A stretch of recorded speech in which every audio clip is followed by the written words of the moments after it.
வணக்கம் சரவண பவதாரணி. வணக்கம் அண்ணா. உறவுகள் சுற்றுல நீங்க தேர்வு செய்த அந்த உறவு என்ன உறவு? அப்பத்தா. அப்பத்தா அப்படிங்கிற அந்த மண்மனம் மாறாத அந்த உறவு முறை பெயரை அரங்கத்தில் ஏற்றி பேச இருக்கிற சரவண பவதாரணிக்கு ஒரு உற்சாகமான கைத்தட்டு, பாராட்டு. பேசின பிறகு நிறைய பேசுவோம். சிறப்பா பேசுங்க. நன்றி அண்ணா.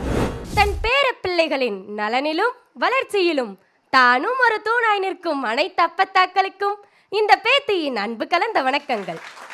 அப்பத்தா இது உறவு முறைகளின் பெயர் மட்டுமல்ல, உறவுகளின் ஆணிவேரும் கூட. வாழ்க்கை சக்கரத்தின் அச்சாணி. பெற்ற பிள்ளைகள் மீது கண்டிப்பு கலந்த பாசத்தை காட்டினாலும் பேர பிள்ளைகள் என்று வரும் பொழுது கனிவு கலந்த பாசத்தை காட்டும் கடவுள். நரைத்த முடி, கருத்த நிறம், சிறுத்த உடல், வெள்ளை மனம், அதில் கொள்ளை அன்பு என என் கண்ணிற்கு பேரழகி அவர்தான் அப்பத்தா. அப்பத்தாவின் கண்டாங்கி புடவை தலைப்பில் துவட்டிக் கொள்ளும் சுகம் இருக்கே, அது கடவுளுக்கு கூட கிடைக்காத வரம். உணவு ஊட்டுவதில் அம்மா ஒரு விதம், அப்பத்தா வேறு விதம். சரியாக சாப்பிடாவிட்டால் அடிவிலும் அம்மாவிடம், ஆனால் அது ஒருபோதும் அப்பத்தாவிடம் கிடையாது. கெஞ்சியும் கொஞ்சியும் எப்படியும் சாதித்து சாப்பாடை ஊட்டி விடுவார். அப்பாவை பெற்றதனால் வரும் உறவு மட்டுமல்ல, உலகம் போற்றும் உன்னத உறவும் கூட. அடைக்காக்கும் கோழியை போல குடும்பம் எனும் கூட்டை சிதையாமல் காக்கும் தாய்ப்பறவை. அம்மாக்களே, நீங்கள் பிள்ளை வரும் கேட்கும் முன்னே நெய்பந்தம் பிடிக்க குளம் தலைக்க பேர பிள்ளைகள் வேண்டும் என்று கேட்கும் குலசாமி அவர். அப்பத்தா அரை நூற்றாண்டுக்கு முந்தைய காலத்தின் கண்ணாடி. வயது ஏற ஏற அனைவரும் குழந்தைகள் தான். அதனால் தான் என்னவோ எங்களுக்கு எங்கள் அப்பத்தாவை பிடித்து போகிறது. 1000 மருந்துக்கும் சரியாத காய்ச்சல் கூட குலதெய்வத்தை நினைத்து அப்பத்தாயிடும் திருநீற்றில் காணாம போகும் விந்தை தெரியுமா உங்களுக்கு? அப்பத்தா இது மனித இனத்திற்கு மட்டுமே சொந்தமான உறவு. அம்மா திண்டிய போதும் அப்பா கண்டித்த போதும் எங்களுக்கு அடைக்கலம் என்னவோ எங்கள் அப்பத்தா தான். அன்னை மடியில் உறங்கியதை விட அப்பத்தா மடியில் உறங்கிய பேர பிள்ளைகள் இங்க அதிகம். ஒரு ஆயாவாக, ஒரு செவிலியராக, சொன்னதை அப்படியே நம்பும் குழந்தையாக மாற எங்கள் அப்பத்தா ஒருவரால் மட்டுமே முடியும். காரணம், அவர்களுக்கு தேவை பேர பிள்ளைகளின் மகிழ்ச்சி மட்டுமே. ஆசிர்வாதம் வாங்கும் பொழுது அவர்கள் உள்ளத்திலிருந்து மட்டுமல்ல, ஆன்மாவிலிருந்தும் வரும் வாழ்த்துக்கள். அதனால்தான் நாங்கள் இன்றும் வளமோடு இருக்கிறோம். தேவையோ இல்லையோ பெற்றோர்கள் இருவரும் வேலைக்கு செல்வது என்று முடிவாகிவிட்டது. பள்ளியிலிருந்து வரும் எங்களை வரவேற்கும் அந்த குழந்தை மனம் இருக்கே, அதை சொல்ல வார்த்தைகள் ஏது? அனுபவிப்பவர்களுக்குத்தான் தெரியும். ஒவ்வொரு வீட்டிலும் அப்பத்தா இருப்பது எல்லைச்சாமி குடியிருப்பது போல. அவர்கள்தான் அந்நிய சக்தியை வீட்டிற்குள் நுழையாமல் பார்த்து கொள்பவர்கள். இன்று அப்பத்தா இல்லாததால் தானே யாரையும் நம்ப முடியாமல் பிள்ளைகளை வீட்டிற்குள் வைத்து பூட்டும் அவல நிலை ஏற்பட்டுள்ளது. அம்மாக்களே, உங்கள் தேவைகளுக்காக எங்கள் அப்பத்தா என்ற உறவை எங்களிடமிருந்து பிரித்து விடாதீர்கள். எந்த பேரப்பிள்ளையும் தனது அப்பத்தாவை முதியோர் இல்லத்திற்கு அனுப்பியதாக வரலாறு இல்லை, இனி இருக்க போவதும் இல்லை. காரணம், அவர்கள் என் நிலையிலிருந்து என்னை பார்த்து கொள்பவர்கள். முதியோர் இல்லங்கள் அதிகமானதன் விளைவு இன்று குழந்தை காப்பகங்களின் எண்ணிக்கையும் கூடிவிட்டன என்ற உண்மையை உணர்ந்தால் இனி அவர்களை எங்களிடமிருந்து பிரிக்க மாட்டீர்கள்.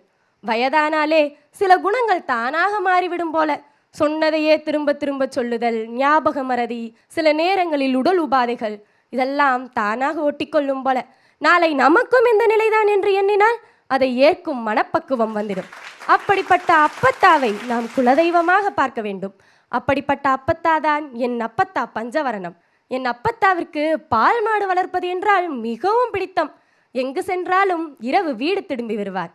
வாயில்லா ஜீவன் தன்னை தேடும் என்று. சரியாக எனக்கு 4 வயது, என் தங்கைக்கு 1 வயது. என் தாய்க்கு குட்கிராமத்தில் வேலை பணியிடம். இருவரையும் கூட்டிச் செல்ல இயலாத சூழ்நிலை. எங்களை பார்த்து கொள்வதற்காக தான் ஆசையாக வளர்த்த பசுவை பிறரிடம் குறித்துவிட்டு எங்களுடனே தங்கிவிட்டார். அப்பொழுது நாங்கள் செய்த சேட்டைகளும் பிடிவாதங்களும் மிகவும் அதிகம். கண்டிக்க வேண்டிய தாயும் தொலைதூரத்தில் இருக்க எங்களை அரவணைத்து நல்வழிப்படுத்தியவர் எங்கள் அப்பத்தாதான். இரவு கதை கேட்காமல் நான் இவரிடம் கண்ணயர்ந்ததில்லை. அவர்கள் கூறிய அறக்கதைகள் தான் இன்று என்னை செம்மைப்படுத்தியுள்ளது. நான் ஒரு முறை கடும் காய்ச்சலில் துவண்ட பொழுது எனக்காக கண் துஞ்சாமல், சோறு தண்ணி சாப்பிடாமல் என்னை அன்போடு அரவணைத்து பார்த்து பார்த்து தேற்றியவர் என் அப்பத்தாதான். இத்தனை செய்து என்னை ஆளாக்கிய அப்பத்தாவிற்கு என்னால் என்ன செய்துவிட முடியும்? கடைசி காலத்தில் அவர்களை பார்த்து கொள்வதை தவிர, இறைவா, என் அப்பத்தாவிற்கு பிறவா நிலை கொடு, அப்படி பிறக்கும் விதி இருந்தால் எனக்கு மகவாக பிறக்கும் வரம் கொடு, செஞ்சோற்று கடனை முழுவதுமாக தீர்க்க முடியாவிட்டாலும் ஓரளவாவது திருப்பி செய்ய ஒரு வாய்ப்பு கொடு. ஒவ்வொரு வீட்டிலும் அப்பத்தா இருப்பது குலதெய்வம் குடியிருப்பதைப் போல எல்லா புகழும் அப்பத்தாவிற்கே. இருக்கும் போதே உடனிருக்கும் சொந்தங்களை கொண்டாடுங்கள், இழந்த பின் வருந்தியதில் பயனில்லை. எங்கள் வீட்டில் அப்பத்தா கொண்டாடப்படுகிறார், உங்கள் வீட்டில்? நன்றி, வணக்கம். சரவண பவதாரணிக்கு ஒரு உற்சாகமான கைத்தட்டல் கொடுங்க. நன்றி. ஒரு வித்தியாசமான முறையில் தலைப்பை அணுகி பேசுவது அப்படிங்கிறது சரவண பவதாரணியினுடைய சிறப்பம்சம்னே நம்ம சொல்லலாம். இந்த உறவுகள் சுற்றிலையும் அப்பத்தா அப்படிங்கிற ஒரு உறவு முறையை எடுத்து ரொம்ப சிறப்பாக பேசியதோடு அவங்க அப்பத்தாவையும் இந்த மன்றத்துக்கு கூட்டிகிட்டு வந்திருக்கிறாங்க. 80 அகவையை தாண்டிய போதும் கூட தன்னுடைய பேத்திக்காக அவள் பேச்சை கேட்பதற்காக இந்த மன்றத்திற்கு வருகை புரிந்திருக்கிறார்கள். ஒரு உற்சாகமான கைத்தட்டலோடு அவரை வாஞ்சையோடு மேடைக்கு அழைக்கிறோம். வாங்கம்மா.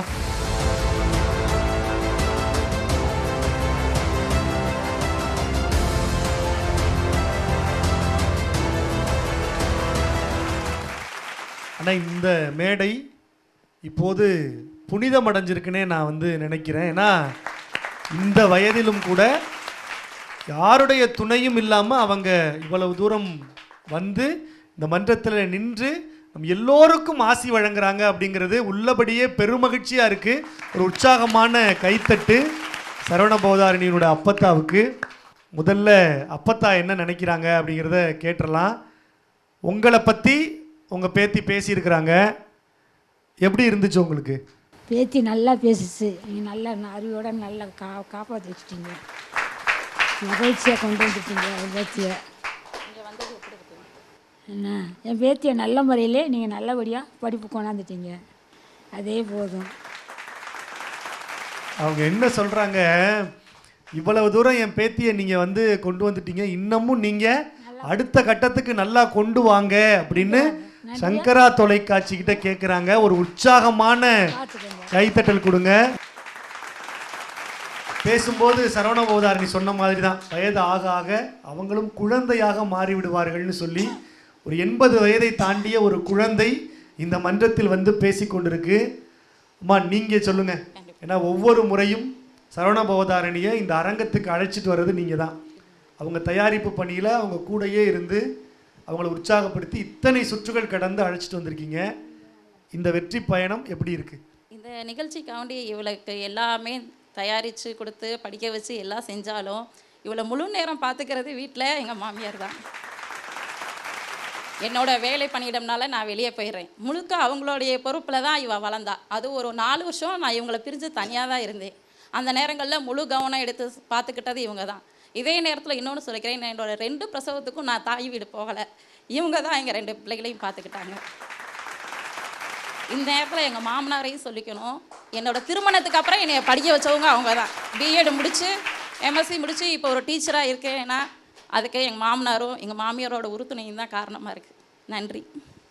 ரொம்ப ஒரு அற்புதமான குடும்பமாக இருக்குது.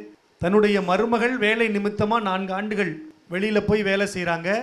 பேரப்பிள்ளைகளை அவங்க பத்திரமா பார்த்துக்கிட்டாங்கங்கிறது கூட எனக்கு வழக்கமாக நடக்கிறது தானே அப்படின்னு இருந்தது. ஆனால் நான் இன்னைக்கு ஒரு ஆசிரியராக பணியாற்றுறேன் அப்படின்னா அதுக்கு காரணம் என்னுடைய மாமனார் தான் என்னை படிக்க வச்சாருன்னு சொல்கிறாங்கல்ல. இன்றைக்கு தமிழ்நாட்டில் இருக்கிற எல்லா குடும்பங்களுக்கும் முன்னுதாரணமாக இந்த குடும்பம் இருந்திருக்கு. ரொம்ப சிறப்பாக ஒரு உணர்வுபூர்வமான நிலையை சரவண பவதாரணி உருவாக்கி இருக்கிறார். எங்கள் அன்பு அண்ணன் மணிகண்டன் அவர்கள்ட்ட கேட்கலாம். அண்ணன், இந்த உணர்வுபூர்வமான தருணத்தில் உங்கள் வார்த்தைகள்.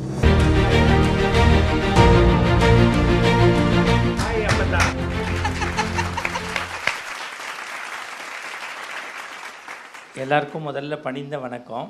நான் எத்தனையோ அத்தையை பார்த்துருக்கேன், பெரியம்மாவை பார்த்துருக்கேன், சித்தியை பார்த்துருக்கேன், சித்தப்பாவை பார்த்துருக்கேன், அம்மாவை பார்த்துருக்கேன், அப்பாவை பார்த்துருக்கேன், மாமியாரையும் பார்த்துருக்கேன், மருமகளையும் பார்த்துருக்கேன். எங்கள் மாமியார் தான் எங்கள் 2 பிள்ளையும் படிக்க வச்சாங்க. எங்கள் மாமனார் தான் அது மாதிரி சொன்ன பல மருமகளை நான் பார்த்துருக்கேன். ஆனால் 2 பேரும் பெரிய காலேஜ் கேர்ள்ஸ் மாதிரி அப்படி தோல் மேலே கையை போட்ட முதல் மருமகளை இங்கே தான் நான் பார்த்தேன்.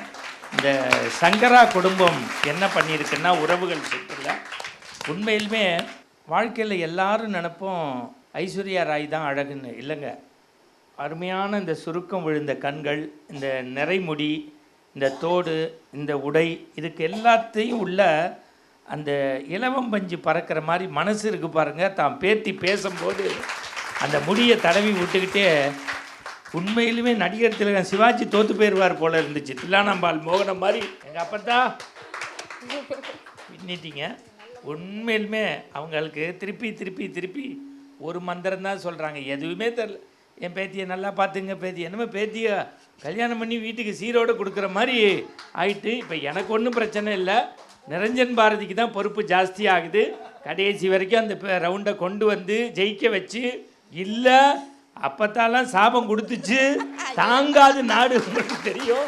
அதுக்கு தான் நான் நல்ல பிள்ளையாக வந்துட்டேன், இல்லாட்டி காசு வெட்டி போட்டுரும். அப்பத்தா ஒன்றும் தெரியாது, என் பேத்திக்காடா மார்க் அள்ளி போடலை, போடுறா மண்ண அள்ளி அப்படின்னு போட்டுரும். அப்பத்தாவினுடைய சாபத்துக்கு யாரும் ஆளாயிடாதீங்க. ஆனால் எல்லாத்தையும் தாண்டி கபடமில்லாத அந்த உள்ளம் இருக்குது பாருங்க. இதுதாங்க சங்கராவுடைய ஒரு நிகழ்ச்சியினுடைய வெற்றி. என்னன்னா, ஒரு மாசு மறுவில்லாத உள்ளத்தை இங்கே கொண்டு வந்து மேடையில் நிறுத்தி தன்னுடைய பேத்தியும் இந்த மாதிரி குடும்பமெல்லாம் இருந்தால் தமிழ்நாட்டில் பாருங்கங்க. தாயை விட எனக்கு மாமியார் தான் பெருசுன்னு சொன்ன முதல் மருமகள் இங்கே எந்த சீரியலும் இல்லாமையே அழுக வருது. எங்களுக்கு சீரியல் பார்த்து வேறு டிவியில் அழுக வருது, இங்கே சீரியல் இல்லாமையே அழுக வருதுன்னா இது ஆனந்த கண்ணீர். அப்பத்தா உன் பேத்தியை நல்லா பார்த்துக்கிறேன் அப்பத்தா, ரொம்ப நன்றி, வாழ்த்துக்கள். இது நானும் அவங்களுக்கு ஒரு பேரை மாதிரி தான், அது ஒரு புள்ள மாதிரி தான், எப்படி வேணாலும் எடுத்துக்கலாம். அவங்க பேச்சில் ஒன்றுமே வேண்டாம், ஒரு வரி எடுத்துக்கங்க போதும். அவள் பூசுகிற திருநீர் எனக்கு குலதெய்வ சாமி பூசுறதுனால ஒவ்வொரு அப்பத்தாவையும் பேத்திமார்கள் நினைச்சா முதியோர் இல்லங்களுக்கு மூடு விழா. நன்றி, வாழ்த்துக்கள். அரங்கத்திற்கு வந்து அப்பத்தாவிடம் ஆசி வாங்கி வாழ்த்துரை வழங்கி இருக்கிற அண்ணன் மணிகண்டன் அவர்களுக்கு உற்சாகமான பாராட்டோடு கூடிய நன்றி. எங்கள் பாசத்திற்குரிய அன்பு அண்ணன் நிரஞ்சன் பாரதி அவர்கள் இந்த உணர்வு பூர்வமான நேரத்தில் உங்களிடமிருந்து சில வார்த்தைகள். மணிகண்டன் சார் பேசினதுக்கப்புறம் என்ன பேசுறதுன்னு எனக்கே தெரியல. ரொம்ப உணர்வு பூர்வமாக இந்த உறவுகள் சுற்று பயணம் செய்து கொண்டே இருக்கு. வழக்கம் போல சரவண பவதாரணி, நீங்கள் ரொம்ப அற்புதமாக நீ பேசு. நானும் உங்களை அப்பத்தானே கூப்பிட்றேம்மா. உங்களுடைய பேத்தி ரொம்ப சிறப்பாக பேசினாங்க. இன்றைக்கி மட்டும் இல்லை, என்றைக்குமே எந்த சுற்றாக இருந்தாலும் உங்கள் பேத்தி கலக்கு கலக்குன்னு கலக்குவாங்க. ஆமாம், அது நீங்கள் மாறு தட்டி பெருமையாக சொல்லிக்கலாம். என்னுடைய பேத்தி இந்த பல சுற்றுகள் தமிழ்நாட்டையே சுற்றி வரா அப்படின்னு நீங்கள் தாராளமாக பெருமையாக சொல்லலாம். பவதாரணிக்கு என்ன நான் தனிப்பட்ட முறையில் பாராட்டு தெரிவிக்கணும்னு நினைக்கிறேன்னா, இந்த உறவு முறையை தெரிவு செய்தமைக்காகவே. இந்த அப்பத்தா அப்படிங்கிற அந்த வார்த்தையிலேயே ஒரு மனம் இருக்குது. பல பேருக்கு ஆச்சரியமாக இருக்கலாம். எனக்கு ஒரு மகள் இருக்கா, அவளுக்கு 3.5 வயசு தான். ஆனால் என்னுடைய அம்மாவை பாட்டின்னு கூப்பிடாமல் என்னமோ தெரில, அவளுக்கு அப்பத்தான் தான் வருது. அதனால் அந்த அப்பத்தாங்கிற வார்த்தையில் ஏதோ ஒரு ஈர்ப்பு சக்தி இருக்குது. அப்பத்தாவை பற்றி நீ சொன்ன விதம் ரொம்ப சிறப்பாக இருந்தது. 1-2 உச்சரிப்பு பிழைகள் தவிர. அம்மா, உங்களுடைய ஆசீர்வாதத்தை நான் இங்கேருந்தே அப்படியே வாங்கிக்கிறேன். இந்த வயசில் உங்களுடைய பேத்திக்காக ஊர்லேருந்து இங்கே வந்தீங்க இல்லையா, அதற்கே உங்களுக்கு பெரிய தலை வணக்கம். உங்கள் பேத்தி சிறப்பாக வருவாங்க, நீங்கள் கவலையப்படாதீங்க அப்பத்தா. அண்ணனுக்கு நன்றி. ஒரு உற்சாகமான கைத்தட்டலால் நம்முடைய நன்றியை உரித்தாக்குவோம். மிக சிறப்பாக சரவண பவதாரணி பேசியிருக்கிறாங்க. இந்த மன்றம் கூடுதல் சிறப்படைஞ்சிருக்கு உங்கள் அப்பத்தா இந்த மன்றத்துக்கு வந்ததில். உங்கள் அத்தனை பேரையும் பார்த்து ஒட்டுமொத்த தமிழ்நாடும் இன்னும் குடும்பம் எப்படி இருக்கணும் அப்படிங்கிறத கற்றுக்கிறதுக்கான ஒரு வாய்ப்பை சங்கரா தொலைக்காட்சி ஏற்படுத்தி கொடுத்துருக்கு.